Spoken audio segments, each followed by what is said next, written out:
Pro legal minds కి స్వాగతం. చెల్లని మరియు రద్దు చేయగల వివాహం మధ్య తేడా ఏమిటి?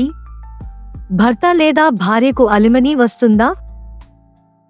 హిందూ మ్యారేజ్ యాక్ట్ 1955 ప్రకారం చెల్లని వివాహం సెక్షన్ 11 ఇది చట్టపరంగా ఎప్పుడూ లేదు అని భావించబడుతుంది. ఉదాహరణలు: రెండో పెళ్లి, బిగమీ, నిషిద్ధ బంధాల్లో పెళ్లి. అలిమనీ రావడం కష్టం, ఒకవేళ కోర్టు ప్రత్యేకంగా ఆదేశిస్తే మాత్రమే. రద్దు చేయగల వివాహం సెక్షన్ 12 కోర్టు రద్దు చేసే వరకు చట్టబద్ధమైనది. ఉదాహరణలు: మోసంతో ఒప్పందం, నపుంసకత్వం, మైనర్గా పెళ్లి. అలిమనీ రావచ్చు కోర్టు వద్ద రద్దు పిటిషన్ వేసి న్యాయంగా నిలబెట్టినప్పుడు.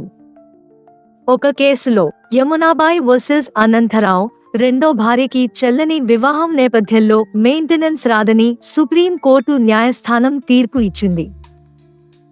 మీ వివాహ హక్కులు తెలుసుకోండి. ప్రో లీగల్ మైండ్స్ ని ఫాలో అవ్వండి.